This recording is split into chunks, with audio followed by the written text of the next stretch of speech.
Two ass-fucked losers who missed the playoffs talk about the playoffs. It's me and the king of funny. What say you, Benny boy? I just want to point out I'm already beating Wiley in a game that doesn't matter in the consolation bracket by 60. So Well, a consolation it truly is. These games are an exhibition, they mean nothing, and frankly I find it shameful that someone who had such an easy division could take any solace in missing the playoffs. yeah, it's fuck you, but yeah, you're not wrong. I probably should have made the playoffs based on how weak my division was. And Aaron's jokes about me not caring enough just don't still sit right whenever I don't make the playoffs at 7-7, and I had the lead for most of the year, so I shouldn't take solace in a consolation game, but I am going to.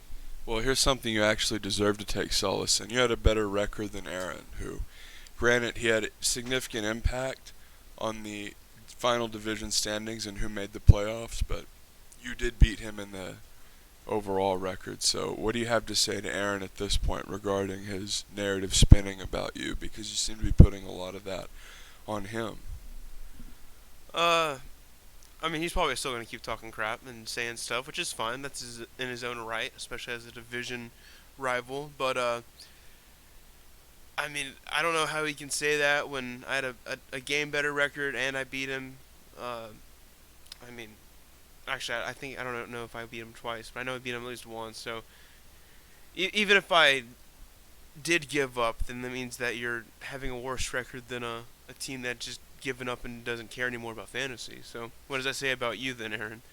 But still a decent season for Aaron as well. I mean, even throughout this entire year, I was the one team I looked at the most, other than more than No Fried and obviously Cameron, was what Aaron was doing and how he was doing, because I always see him as like my biggest rival in this division. So, uh, terrible division this year. We'll see how it goes next year. Before we get into the playoff preview, because there are less games to preview, I can ask you a few more questions about the league in general without really making the episode go too long. So along those lines, a lot of people have been calling for the top four get in record-wise as opposed to divisions, and because I already asked you this question on the previous TWIF you were on, I actually want to go at it from a different angle. Let's just say we keep the same format, 3 divisions, division winners make it, 1 wild card, which I think is the direction that's being leaned to, because even though you could argue the best teams didn't make it in, I think this is more like real sports, and it makes it more interesting narrative-wise. We saw the last week of the season was so phenomenal, just so interesting, as opposed to if the top 4 make it in, a lot of people are just going to be mathematically kind of out of it a lot of the time. So here's the question, Benny boy. What do you think about changing the divisions around as far as moving one team out of the cursed lands and maybe putting it in the big oven? What do you think about this as an idea? I mean, you've kind of asked me some questions similar to this before, and I think I'll stick with my same answers. I like the division the way they are in the playoff format the way it is, even though I see people's gripes with, I mean, especially in your division, where you got screwed, and other people too, like what was it, Weston? I don't know. It's just I like the parity. I liked it how No Fried had a 4 game win streak to come 8-6. I mean, uh, I like seeing Jaxon obviously coming down from, I think it was 3-8 to become or maybe 2-8 to become 6-8 and win that division on a last week whim. That shit like that is like insane, especially like you said, that it keeps people invested. Uh, I mean, halfway through the season, a lot of the time, some of the teams are already out of it, and the fact that a team like Jaxon and a team like No Fried, that even if like, and No Fried didn't have a bad year all around, but he was kind of up and down, not consistent. But then these last few weeks, I mean, he put together a solid month of performances and got 4 wins and took back the division and got a respectful record at 8-6. So, uh, What would you say directly, just yes or no? What if we dropped Weston and traded him for Cameron? I mean, that'd be interesting. I'd do Just that. swap their divisions, basically. They traded spots division-wise. Yeah, I'd do that. I mean, it'd be stupid, if I wanted that actually, but compare because I like having incompetence like Cameron in my division. It's one less thing I have to worry about in a league full of good managers. But I honestly I wouldn't have anything wrong with that. That'd be cool to have Weston in a division that he would likely be the favorite in every year. Well, I think hilariously, since I always lose to Cameron, it seems like, oh, if Wiley's proposing this, he's just doing it because it benefits him. I would fucking lose 2 games to Cameron instead of just one every year.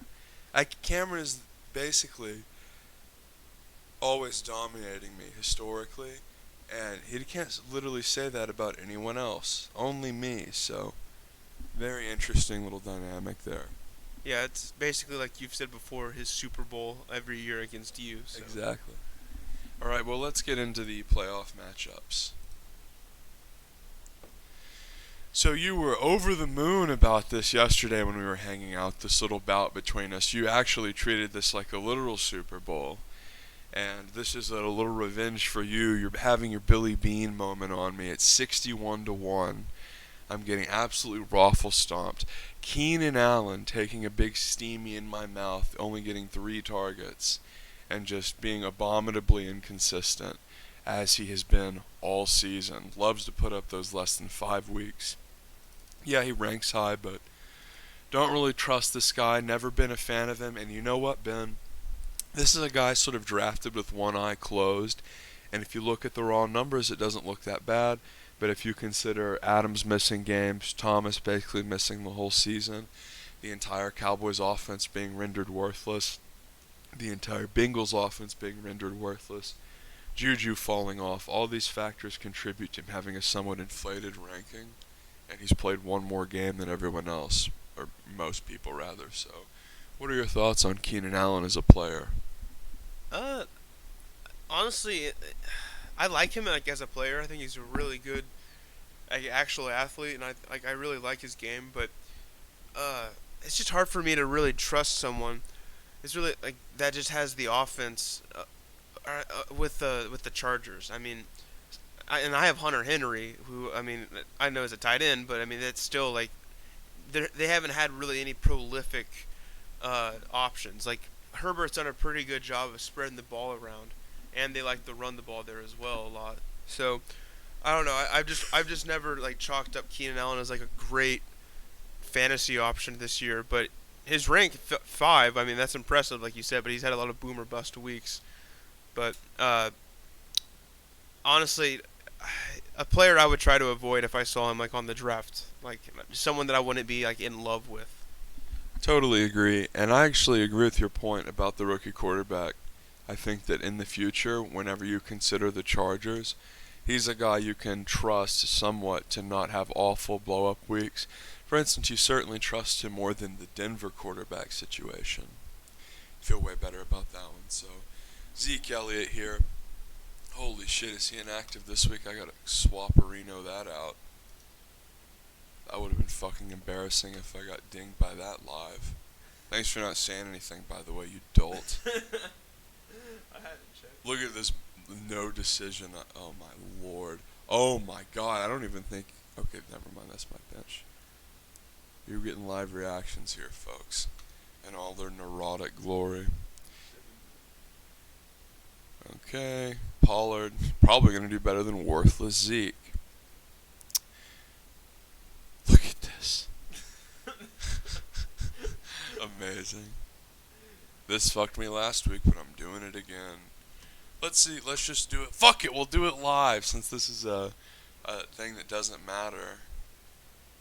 Miami, Arizona. Chime in at any time, Ben. This is your or my funeral, I guess, since I'm literally already dead. What do you think here? Anyone on the waivers here worth going for? I'm not seeing anything I really love. Oh man, maybe the Colts. Just because Deshaun can be injury prone or not, turnover prone at times. So, and that offense has been kind of stale a lot this year. So I can see the Colts. And plus, if you look at points wise, 124 coming to 96, which is the next closest. They've obviously been a little bit better than most teams on the waiver wire. So not the worst option, but I don't know if that's better than what you're looking at because Chicago is pretty bad right now when it comes to their offense. So I'm fucking rolling with the Vikings. Forget this garbage. Oh, this is just a disgusting display. Okay, back to Game Center. Alright, our matchup. Now that I have a running back starting, Pollard will get 4. nah, I think Pollard might get like 10 or 15. Kareem will probably have a good game, hopefully. Uh, Even though I have his counterpart in Chubb. But who else? Hopkins, Scary Terry's fucked me over. Hopkins has done decent these past few weeks, but another player that you see ranked 6th and Allen 5, and it's like, well, they've had some really good weeks and they've had some real busts, especially Hopkins. So those rankings can be a little. I mean, the rankings is just misleading at sometimes, and I think that especially this year where it's been like COVID related and a lot of injuries, and it's just been a weird year overall. The rankings don't mean as much because there's not as much distance in between those like stat leaders and stuff. It's all pretty much close. Rank 5 doesn't necessarily mean what it used to. It used to be a very prestigious thing, but overall point production is sort of down. Yeah, I mean that's basically what I was trying to get across. Much easier, better said. Well, this is a pretty boring consolation matchup. Is there anything else you want to say? No, we spent too much time on this as it is. Alright, especially if you consider the time you spent on it yesterday, that's about an 8-hour preview. We can breeze through this other joke game. Somehow Cameron made the consolation bracket over Spencer and AB, which is pretty funny. So you can say what you want about this and we can move on. Cameron's projected to win by 1, but I'm still gonna give it to Weston. That's all I care about. Mike Davis has been huge for Weston, and I hope he wins because he's in my division. Alright, so here we have the real matchups, the ones that people care about. Seagouch is already off to a somewhat interesting advantage with Rodgers punching in 18. Jacobs, crucially, has 17, with Waller again having a massive week. He's been one of the best tight ends all year. Diggs has been very good for Lilly. He put up about 15, but Robbie Anderson was awful and ineffective, just like his worthless quarterback Bridgewater. What are your sort of thoughts going into this game? I'm really interested to see if Lily can perform like she has been during the regular season, or if Christian is going to continue his outstanding season to this point.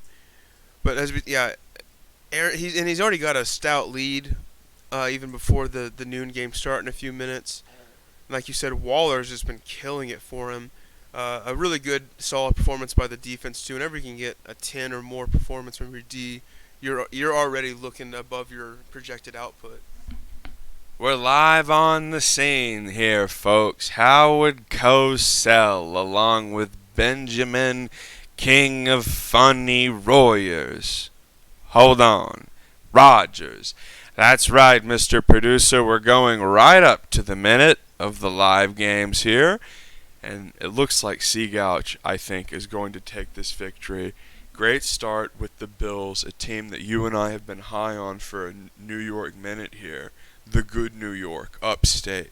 Not that hellhole of a city that Rocker was right about. And the Bills here were great against Denver. You lived up there in Denver. What are your thoughts on the Broncos overall, specifically their offense? Putrid. Inconsistent to the max. I mean, Drew Lock has weeks where he looks good, and then the other 3 weeks of the month he looks like god tier, just dog shit. Like just complete, like can't even complete a pass. Like people in Denver wanted to give him this entire year and all these weapons to develop.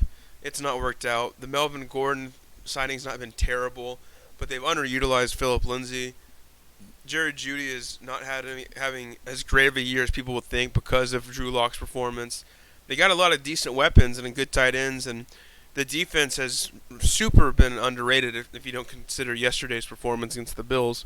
But just a team that, especially with Mahomes and Herbert on the uprise, and even the Raiders with Derek Carr having a good year offensive wise, is not looking good for the Broncos going forward.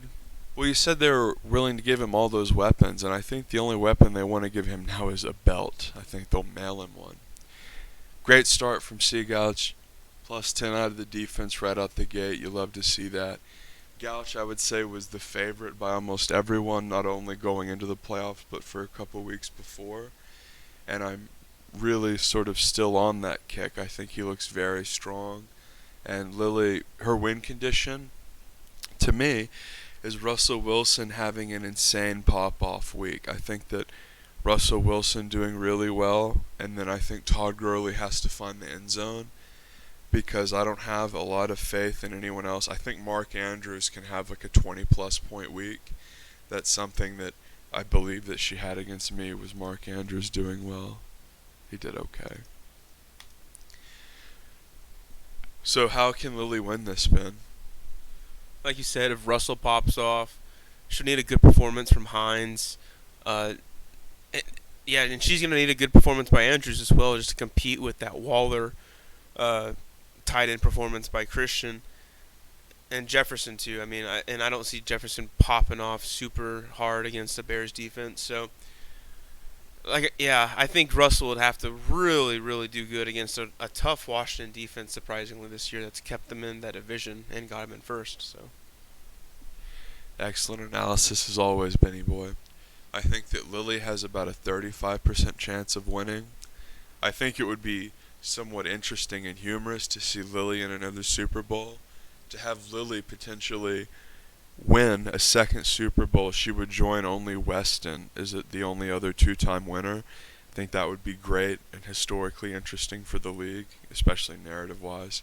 And that would definitely mean I would have to do like a Lily episode. That would definitely have to happen if she won too. So that would be amazing. And that jumps out at me. Another interesting thing is I think whoever wins this game is going to win the Super Bowl. I think the other side of the bracket is a little bit weaker. That's a fair assessment based off the regular season and just how these teams are looking going at the end of the season. Because even though Jackson's been on a hot run, I think Christian and Lily have both been way leaps and bounds better than Jaxon and No Fried. So I can agree with that assessment. Okay, so we can move on. I think we're in agreement about the tonality of this game. This is another good one. Both teams are neck and neck. Jackson's already put up a droopy 21 with Aaron Jones, who has stayed healthy this year and turned in another really solid year. I think that the Packers are really more of a running team than they were, say, 5 years ago. I think Rodgers has sort of gone downhill a little bit in terms of like being the guy that really airs it out.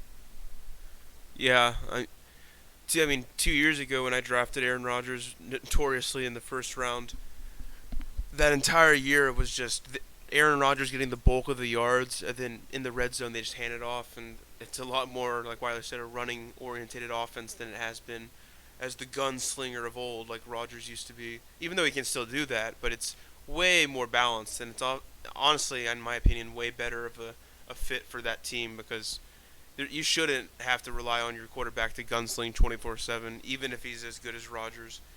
So I like how run-orientated they've become, and Aaron Jones he's done a really good job since he's been with the Packers. So I got to give credit to him. Cooper Kupp jumps out at me as a player that you really need to watch playing against the terrible Jets. I think he could really get some red zone targets. Also, the Steelers are playing god-awful Cincy with no quarterback. This was a Cincinnati offense that only fucking scored 7 against the Dallas Cowboys defense, the worst Cowboys defense in history. So that's how bad their offense is. You can pencil the Steelers in for big points, especially because, remember, Joe Burrow's out, Joe Mixon out, these are the cornerstones of their offense. No one can get it to Tyler Boyd, so it's going to be rough goings for Cincy. What were your thoughts on Burrow before he got hurt? Really consistent. Good. I mean, you can see why he was drafted number 1 overall. I mean, he seems like a pretty consistent gunslinger of a quarterback, and he seems like a guy that can actually lead Cincinnati to some offensive success. Especially if they can get someone more consistent on the running ground or on the run game than Joe Mixon and his injury-prone self. And Giovanni Bernard's not terrible, but he's not going to lead you to any major records or anything, or any. He's not going to lead you to wins. I mean, compared to how some other running backs could help out that team. So I'm a fan of him, though. Hypothetically, if he's completely healthy week 1 next year, how many games do they win? I would still say I'd say be an uptick of maybe 7, 6 or 7, maybe 8 max. But I still think not into a playoff position for many years, if ever. Interesting. Lamar Jackson is a guy that Jackson drafted very early, and I think Jackson probably looked at the schedule and was like, playing Jacksonville, that looks like a really good pick at this time, If Lamar Jackson has a good game, that's going to be the cornerstone of Jackson winning, because it was really what he picked his team around. Do you think Lamar Jackson is going to pop off and play up to being able to play like the worst team in the league, Jacksonville? Yeah, he could. I mean, Jacksonville being 1-11 and their defense being pretty bad, I could see Lamar popping off, and like you said, it could be the make or break thing for Jackson this week, and whether he gets the win, because his team has been kind of centered around that and Chris Carson, and those top 3 guys have been his money makers. Lamar Jackson over under 21 points. I'd say over. Taking the over on that one. Austin Eckler already punched in 8. That's droopy. As far as the rest of the teams go here, I really prefer Jackson's. I think Robert Woods is due for a dirty dozen with some yardage. I think that Sanders will have a solid game. The Patriots aren't what they used to be. I think it's interesting to see that Brady has definitely done better than Belichick. And the Browns are playing the awful Giants. The Browns are actually looking good, and they kind of need to win. Not like to make the playoffs, but to be in a good position. And Chris Carson, like you said, is a huge part of also what Jackson drafted around. Playing against Washington, who looks better than they did, but is a good matchup. So, overall, I like Jackson. And you know what? I also like being able to know who people start. They're actually locked in. That's great. No speculation. What do you think about that, Benny? Yeah, it's nice whenever you know what your lineup's going to look like, and you don't really have any major questions, because it takes out all that self-doubt and sometimes microwaving decisions that don't need to be made. Exactly. So what are your predictions on who's going to win, because this is a very important playoff game? I'm rooting for Jackson, even though no pride's in my division, but Jackson's whole story this season's been kind of cool to watch, especially in these past few weeks, and already seeding him out with Aaron Jones having 21.8 yesterday. I mean, yeah, I'm rooting for Jackson to go to the Super Bowl with a 6-8 record. That's for sure. Can we get a prediction? I know you're rooting for Jackson, but can we get I'm going to say Jackson wins by 4. What do you think? I say he wins by about 15. 15. Wow. Okay, I love that. So that was the last game, and that's going to be the TWIF episode. So we'll see you guys next week. We'll talk the big game. Have a good one. Like the video, sub for more. Say easy.